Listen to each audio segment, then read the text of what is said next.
Hello, everyone. Welcome back to the Dating After Divorce podcast. I'm your host, Shade Curry, and with me today, I have Stacey Mendelson.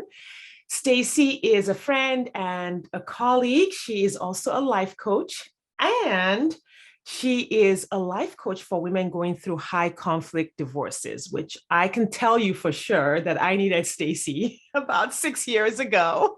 But I'm so glad that she's doing this work today. She is here to tell you about her work, and she's here to tell you her dating after divorce and remarriage story. Welcome, Stacey. Please introduce yourself to the listeners. Thanks, Sade. It's such a pleasure to be here. So my name is Stacey Mendelson, and Sade and I both attended the same school for becoming a life coach around the same time, I think. Yeah. And I run a business called Lifeline Coaching and Consulting, which is a coaching and consulting service that helps women navigate a high conflict divorce. That's exactly what I do. So I take all of my life coaching skills to do that. In my previous life, I was a veterinarian. I was a vet for 24 years. People often say to me, how does a vet become a life coach? Like what? I don't really get that. But believe it or not, after 24 years in practice, I had a higher calling after going through my own extremely high conflict divorce. And I knew I had information I had to impart to the world and help other people through it and help them not make all the mistakes that I made during my high conflict divorce. And it turns out, now that I'm a life coach and a veterinarian, that life coaches and veterinarians have a lot in common. It uses the same basic meta skills because both people are guides that help people navigate both an expensive and emotional journey. I did this with my puppy owners until they had a senior dog, and I do it now with my clients going through high conflict divorce. We develop strategies and skill sets so that they can walk the path, the critical path that they need to walk. Amazing. Amazing. I love it. And I can see how, because I have owned a couple of puppies in my lifetime, and it's quite the journey. It's quite the journey itself. I'd love for you to define a high conflict divorce. And I know this is going to be so important for me to hear, first of all, and for a lot of the listeners to hear, because there's this sense when you're going through a divorce, high conflict divorce, that it's like, why can't you guys just get along? Why can't you just co-parent peacefully? Why can't you just do it for the kids? And anyone who hasn't gone through that, understandably, can't figure out why people appear to be creating so much drama and putting themselves through so much emotional turmoil around something that ought to be simple. Right? It ought to be simple. So here's what creates a high conflict divorce. It's really actually pretty simple. I've distilled it down. You have one person out of two who values punishment over resolution. That is really the ingredients for a high conflict divorce. So who is that person? Well, it's never the person that works with me, because these people don't want to coach. They want to create conflict and they want to punish their opponent. So a high conflict divorce almost always is driven by one person. Often that person is somebody with a mental health problem, addiction problem, personality disorder, cluster B personality disorder, narcissistic, borderline, all of those weird and wild things. So really, they're not the people that I work with. My job in the people that I work with is to recognize the qualities of their opponent. And most of them read from the same textbook, which is nice. They're predictable. And we figure out skills and strategies to manage and deal with and walk around all of the obstacles and bombs that they hurl our way. Yeah. Is it even possible to quote unquote have a good, and I'm using the word good because I'm trying to find, like, because already if you're already in court with this kind of person, there's no good resolution. In my personal experience, I did not have a coach walking me through my divorce. I spent a lot of my divorce in a lot of emotional turmoil, wondering why this was happening to me. feeling like everything was against me, the lawyers, everything, even my lawyer. I felt like the system didn't understand what was happening. And your goal is to bring about the best resolution. What makes that possible? Because even for me, I'm just like, oh my God, is it possible? When I think about my ex, I'm like, it is not possible to, to do this. But obviously, you're doing this every day. It is so possible.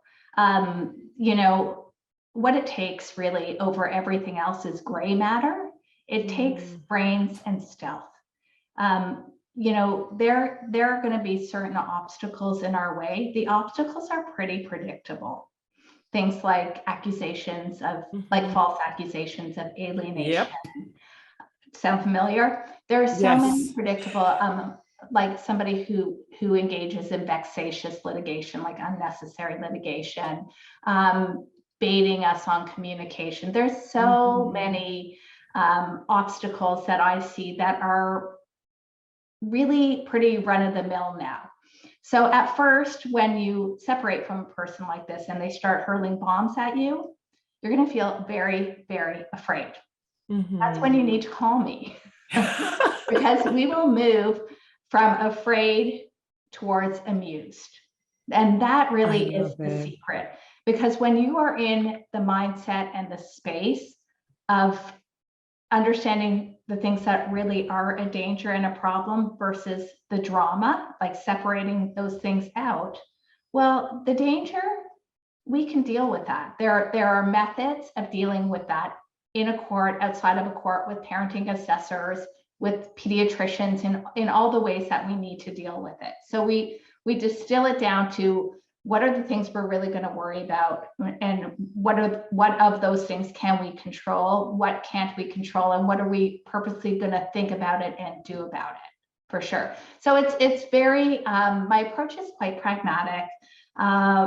I think having a community of women in a similar situation, because being in a situation like a high conflict divorce can feel very alienating, and it's all so shocking. But then when you're surrounded by other individuals who are, in the same trench that you're in, and you've got a guide to help you out of that trench, it's so much better. It's exactly what I wish I had when I was in the trenches. Wonderful. Oh my gosh. I love that so much. You just said in like 3 minutes what it took me about 6 years to learn. Piece together all over the place. And what you said about going from afraid to amused is so effective. I had watched a YouTube video on narcissistic abuse somewhere in the middle of my divorce. And this gentleman said, when you're dealing with a narcissist, just imagine you're holding up a, plucked chicken.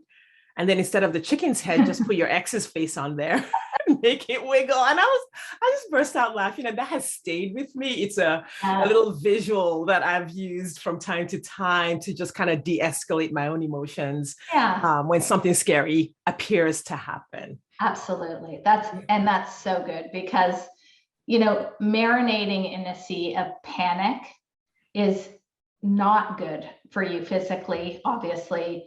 It's really hard to show up as an effective parent when you're in that sea of panic.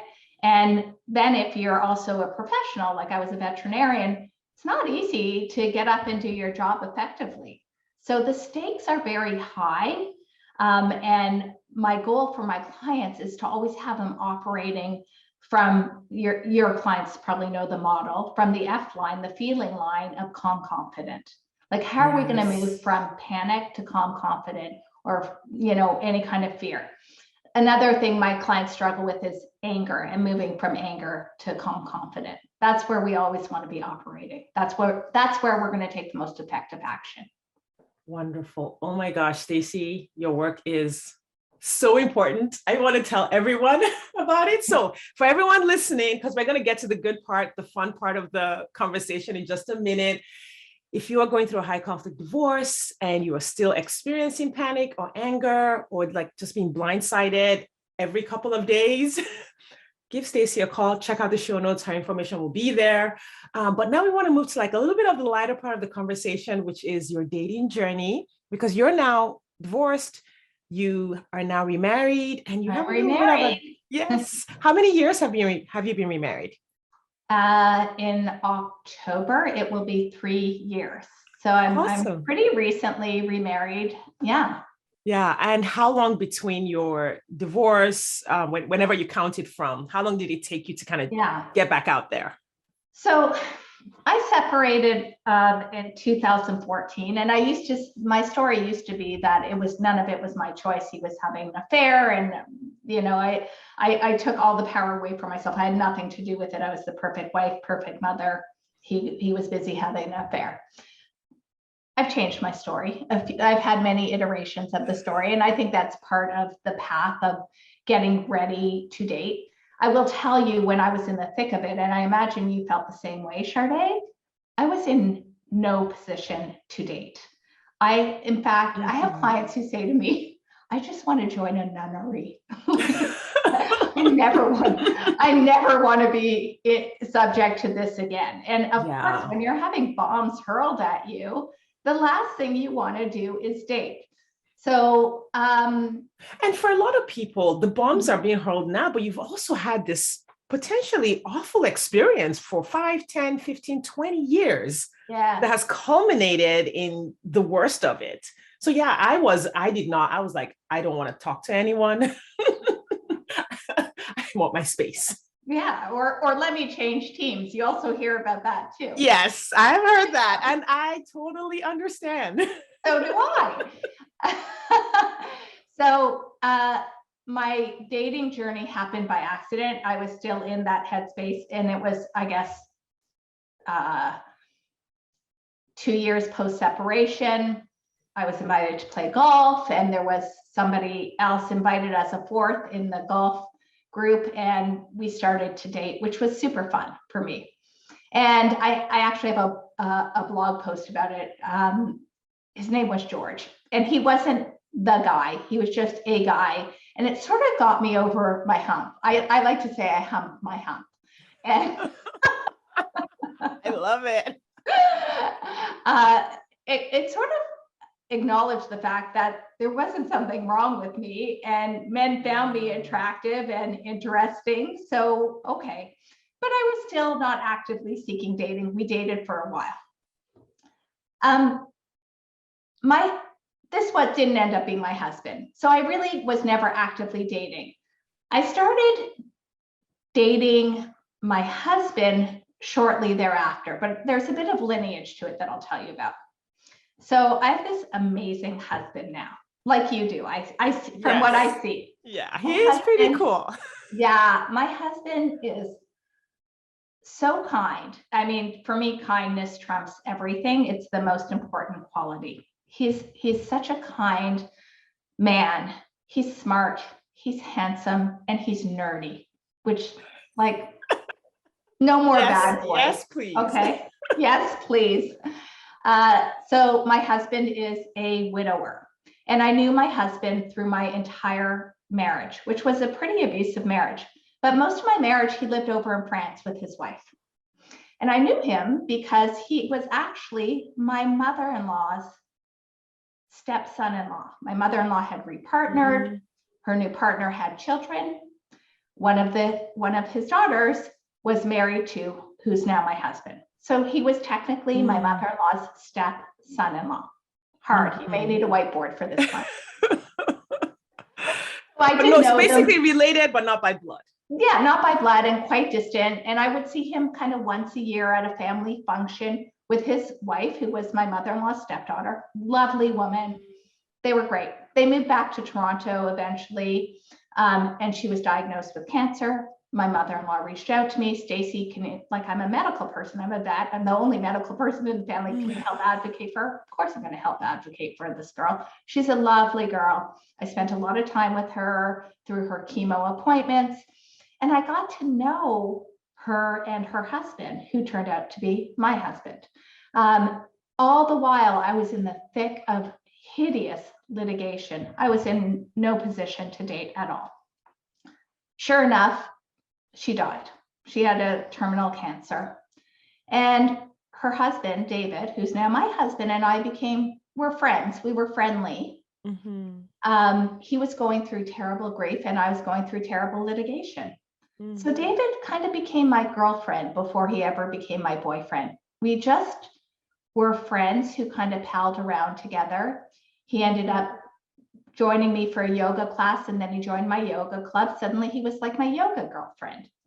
But one thing is, my mother-in-law, who technically was my ex-mother-in-law, kept promoting us to see each other. So when I would have her for dinner, which I did often, like I ditched the husband but kept the mother-in-law, she'd always say, are you inviting David? Why don't you invite David? So David and I hung out together a lot. We worked on a few projects together, such as my litigation. We worked on a complaint to the physicians about his wife's diagnosis, his late wife's diagnosis. I saw there was synergy there. There was like we had a great working relationship. There was an amassing of gray matter, which I loved. And just a very nice, totally platonic friendship. In fact, it never even crossed my mind that I might be romantically interested in him. He was so nerdy. Oh my gosh. That's amazing. Now, before you go on about how you guys like made the decision to go from friends to, lovers, how did you get to keep your mother-in-law? Because it's mind blowing. And that's a very unusual piece of the puzzle. Well, my ex-husband acted like a complete, am I allowed to say asshole? You're allowed to say whatever you want. He was ridiculous, like ridiculous. He did crazy things. He sent me pictures of coffins. He had my son investigated by the police for apparent child abuse from the mother. Like it was just one ridiculousness after another. When you're going through it, these things are very frightening. Now I look back at it with amusement. These are like great gifts of evidence. This is the kind of stuff me and my clients collect to win our cases. So she saw his behavior. She felt it was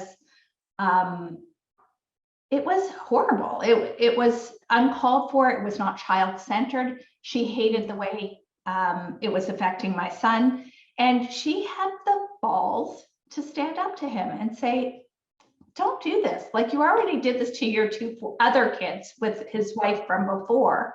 Why are you doing this again now? Like, if you're not happy being married, just have a peaceful separation and end this nonsense. But again, this is the high conflict opponent, more interested in punishment over resolution. He had to punish me for having the audacity to say no more to the marriage where he's sleeping with another woman. Right. To stop being a doormat. I had the audacity. Yep. And so she actually sided with me and saw that I was always child-centered.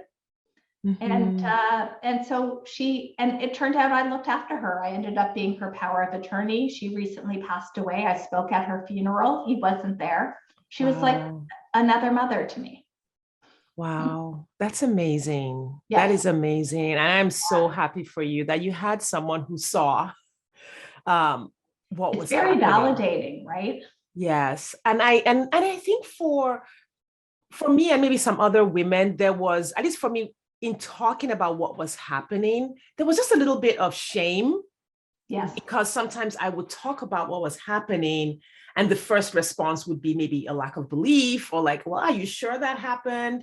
And I think that caused me to, in some spaces, to like just not talk about what was happening, not able to say, hey, this person just had me investigated for abuse. That's totally not true. And he's just using it to manipulate the system, or things that were said about me having an affair when he was the one. I mean, it was just ridiculous. And not having that person who says, yeah, I see what's happening, just can create a lot of shame. So I'm just really glad that you had, even if it was just one person who was able to do that for you. Yes. I actually, like, speaking of shame, that's an interesting point, because if you're a victim of domestic violence, as I was, and were you as well, Sharday? Not in the classic sense. Yeah. A lot of intimidation and threats. Yeah. Okay. Well, domestic violence is a very subjective term, and So depending on who you're talking to, we can maybe consider that. There's a lot of shame in all of that. And I remember the time that I actually sort of put a stake in the ground and decided not to have any shame about anything that happened. I decided that like all of the craziness that happened, I'm not responsible for, and it's not my burden to carry. And I did that for my son because I didn't want him to feel any shame going into high school at all. So that's like we left the shame at the door, and we spoke very openly about anything that might have occurred. And this enabled me to advocate for him at school. My son has some special needs. And the more that his teachers understood about the climate at home and what he was being subjected to, the better they could serve him. So I decided I'm going to advocate for him without shame. Him and I didn't do anything wrong here. We've always behaved ethically, that we have nothing to feel ashamed about. I love that. We might have to do another episode about shame. It was very liberating. I'll say that. Yes. Yeah. And totally. And I remember when I first started talking about my divorce and putting it out on the internet, and I knew just one or two other women who were doing the same thing in my circles. And it was so freeing to be able to say I was in an abusive marriage. I was in a toxic marriage. These things happened. It was difficult, but it was so freeing. And I love what you said about saying, being able to repeat to ourselves, I didn't have anything to do with that. Yeah. It wasn't me. I didn't do anything wrong here. I showed up every day. I was all in on my marriage. Like the thought, I was so stupid, I should have known better, I should have ended it. You know, the real truth is you were all in on your marriage. I was all in on my marriage. I had a kid with special needs. I was all in on helping remediate him and, you know, trying to be a decent wife. Maybe I wasn't perfect, but I don't really think I did anything very aberrant or wrong here. So Yes. this is something that affects people amongst all socioeconomic backgrounds. 100%. And there's a book I love on shame, Healing the Shame That Binds You by John Bradshaw. And he talks about visualizing that ball of shame that just creeps up, and in your mind, figuring out who owns this, really. Right. And then like laying it at that person's feet. All right. Who owns this in this situation? Because actually my parents were divorced, and there was domestic violence in that marriage. And even the shame of having domestic violence happening between my parents and my dad and his second wife, I carried that around as a young person. Right. Part of my healing was like saying, oh, no, that belonged to them. He did that or she did that.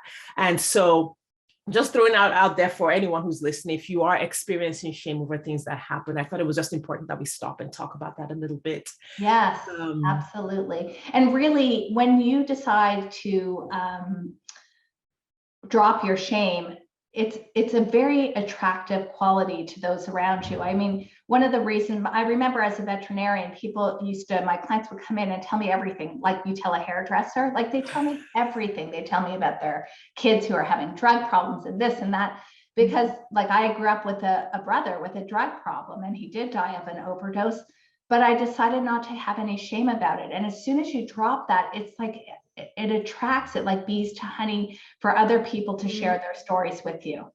Yes, 100%. All right. Well, thank you for sharing that, Stacey.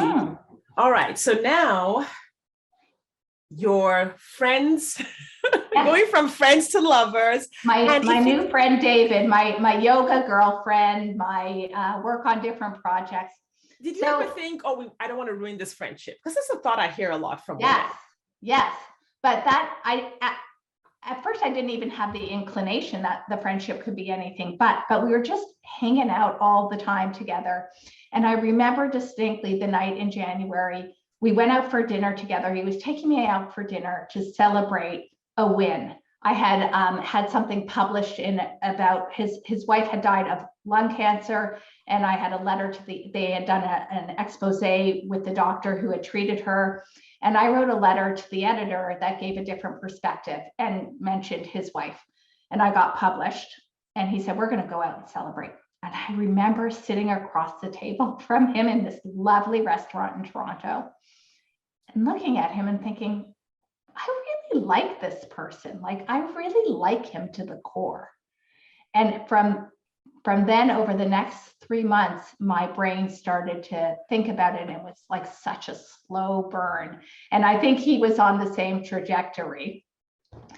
So I remember speaking with him one day and saying to him, you know, I think it's going to be hard for me when you start dating. And his answer was, well, I don't have to start dating. Oh. And that's when we had that really uncomfortable conversation of what would this look like if we went from friendship, like we were best of friends for the last year, to something more.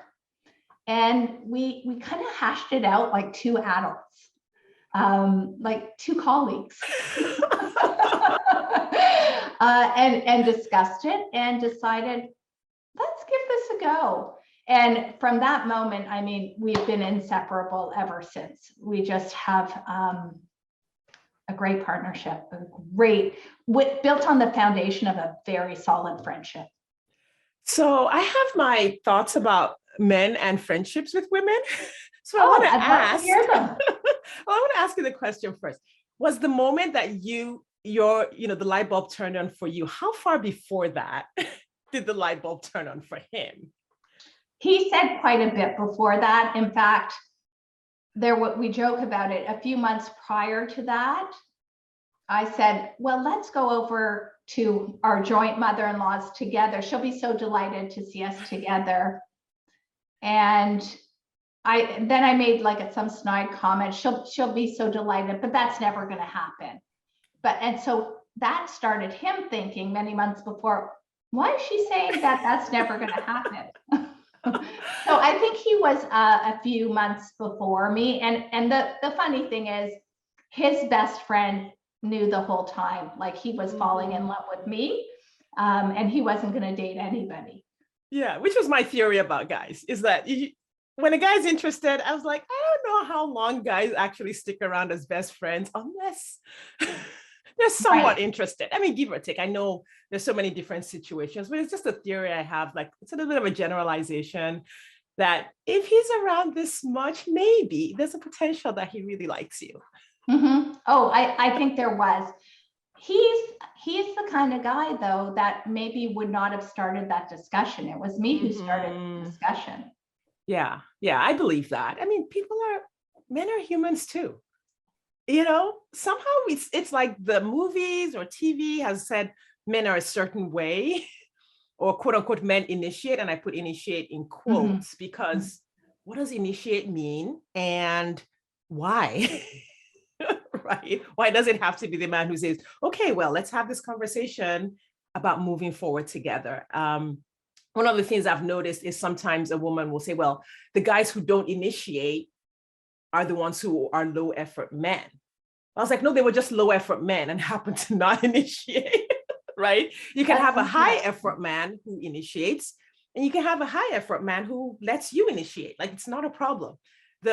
What you want to look for is the quality of the person that you're looking at. Yeah, I think his reluctance to initiate, I think eventually he would have, but his reluctance is, I think, deeply rooted in respect for women. He's exceedingly respectful of women.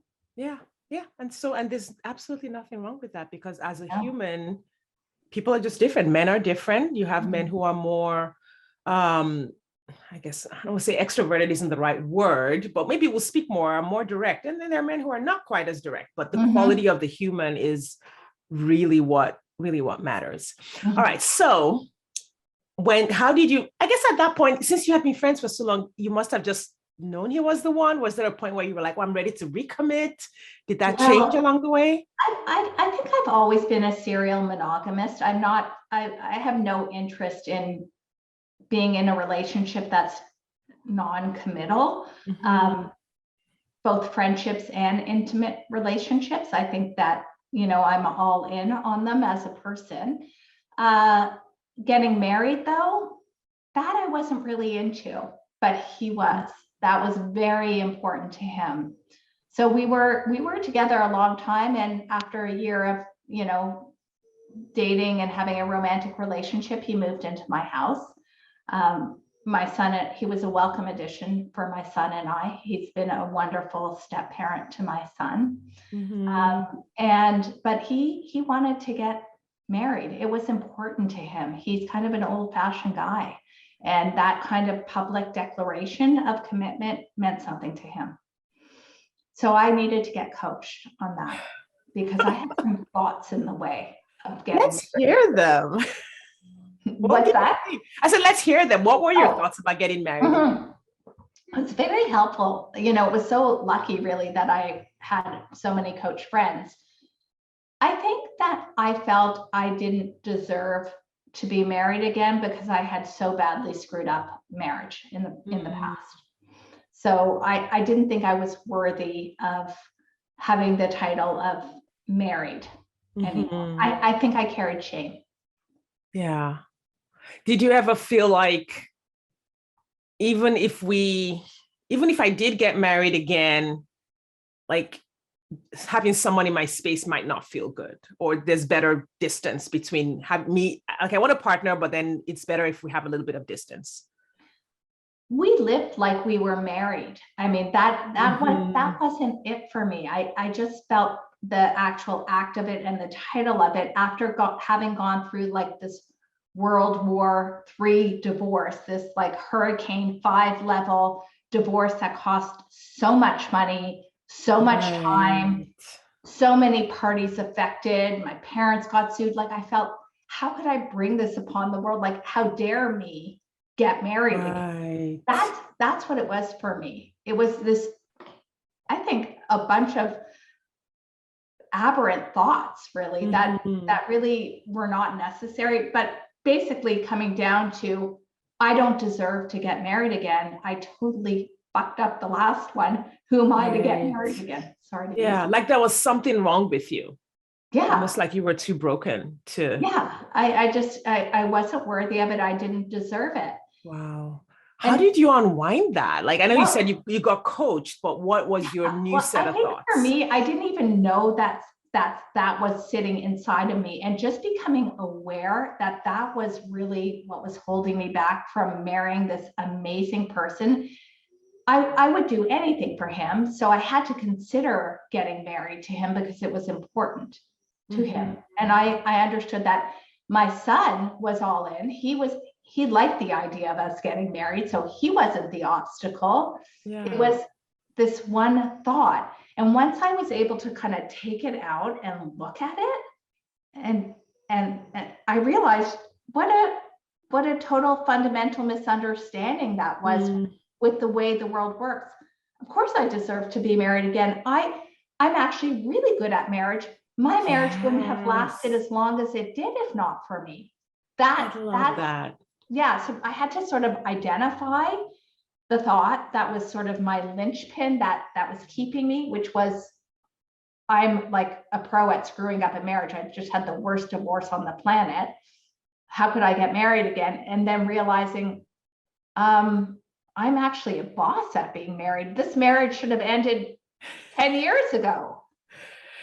Yes. Oh my gosh. What a light bulb. So good. I'm actually really good at marriage. Yeah. I know many of the listeners, I know many of you are experiencing the same thing where you're like, oh, I had this terrible divorce, but what if you were really good at your marriage? Like, what if you were the one that held it together? And that is evidence that you more than deserve happiness after divorce. Yes. Yeah. So we ended up getting married in Las Vegas. We eloped.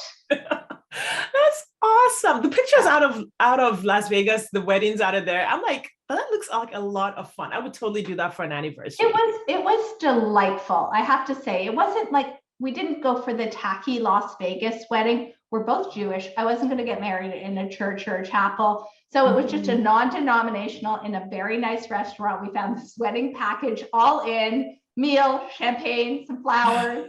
And we did it in that way, really out of respect for our kids. He has 2 kids who are amazing adults, who were still grieving the loss of their mother. It was, 5 years after her passing, but it would have been painful for them, and we didn't want to subject them to that. It wasn't important to. My son was good either way, but that's what we chose to do, and it was the right thing for us. Wonderful. So, so happy for you. Thank I want you. to ask, what's the most surprising thing about being remarried? Like when you thought about it before, although you were already partnered. So, but I want to hear if you have like, here's something I didn't expect to happen, or something I didn't expect to experience, or I didn't think would happen for me, and it has in my remarriage. Well, there are so many things. I pinch myself on the daily. I remember today we were just making the bed together as we were heading down to cycle in the basement. We have a little cycling studio. I pinched myself and thought, this is what I always hoped for. I never realized that you could have a husband who's your best friend, where you actually choose to spend tons of time together recreationally, but we are also on these amazing trajectories in terms of our professions, our careers, our businesses, and there's so much support, and it's just been an incredible experience. I didn't ever realize that existed before. It was not the model in front of me with my parents, and it certainly wasn't my previous marriage. I never knew that this could be, that you can have somebody with you that would help propel you along this trajectory. Yes, I know. And if you haven't experienced it before, it's really hard to imagine experiencing it. And I think that's one of the things I try to give my clients when they have a lot of objections to wanting to date or wanting to commit.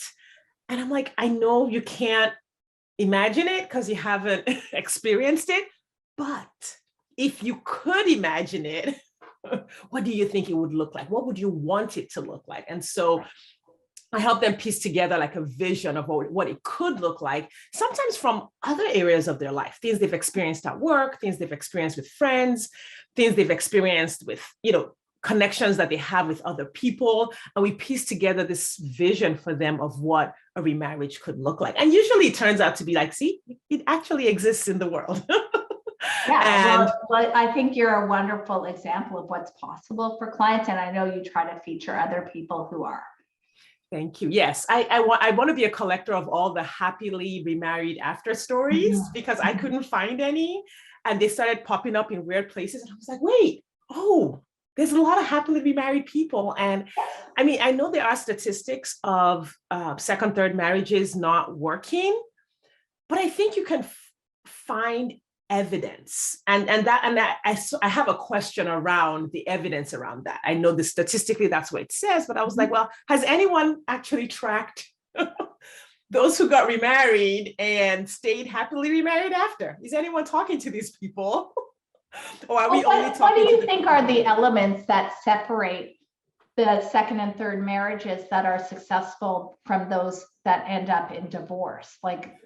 Well, one is the thought that second and third marriages are not going to be successful, because that's the general thought out there. So that's the first thing. I didn't believe that. I believe that. I was like, listen, I like marriage. I like being married. I like people. I've always wanted to be married. I'm pretty sure I can find someone I can do this with. So that was my thought going out. I think what's missing is just a re-education, right? So like whatever education got you into the first marriage, you just have to change what you're thinking, what you know. And when I look back at, myself and a lot of my clients and how we picked our first spouse, we just didn't understand what you're supposed to look for, right? So I looked for someone who was ambitious and worked hard and made money, or, things like that, all of the surface things. And on the second time around, I was like, well, I just need to find someone who is actually compatible with me mentally and emotionally, who is kind, like you said, a lot of the more subtle character traits. And of course, for those of us who went through a high conflict divorce, we got our PhD in psychology by the time we were done, an unacknowledged PhD in psychology. So it really became clear what to look for, what not to look for, to look for kindness, to look for flexibility, the ability to resolve conflict and negotiate, the ability to have a disagreement and yet still be connected. Like all of those Yeah. more subtle characteristics in a human. And that's all it took, was for me to say, okay, what do I need to change in me, my healing journey? Because I also have some childhood stuff going, like I said, changing all of that, and then knowing what to look for, and then knowing how to be in a successful relationship. It's just a re-education. Yeah. As you were speaking, I had a thought that I want to share, which is really having gone through a high conflict divorce actually would make you an expert at choosing the right partner Right. for a second or third marriage.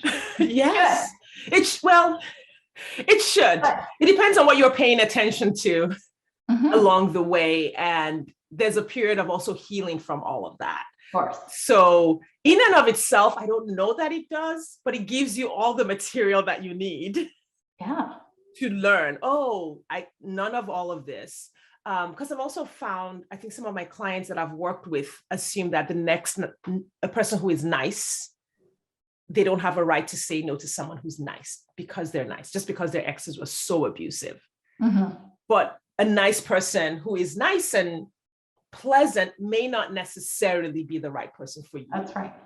As well. So you don't want to swing from one extreme to the other. You really want to slow down, like you said, and examine the thoughts that you're having and the interpretations and the assumptions that you might be making along the way. Yeah. Well, Stacey, your story is so encouraging. I am just a huge fan of your work. And for sure, we'll want you back on the podcast. Could you tell the listeners, if they want to work with you, and I know many people listening now and listening in the future will need your services, could you just spell out a couple of places where they can find you on the internet? And of course, we'll link it all up in the show notes. Yeah. So my name is Stacey Mendelson. The business is Lifeline Coaching and Consulting. I have my website is www.lifelinecoaching.ca. You're in Canada. Yes, we need to remember that. Yeah. Thank you, Stacey. Your story is so amazing. Listeners, please follow Stacey. Recommend her services to anyone you know going through this. We all know women who are going through this, right? So please make sure you get the word out about the important work that she's doing. I want to thank you for your time and attention, and I will see you next time.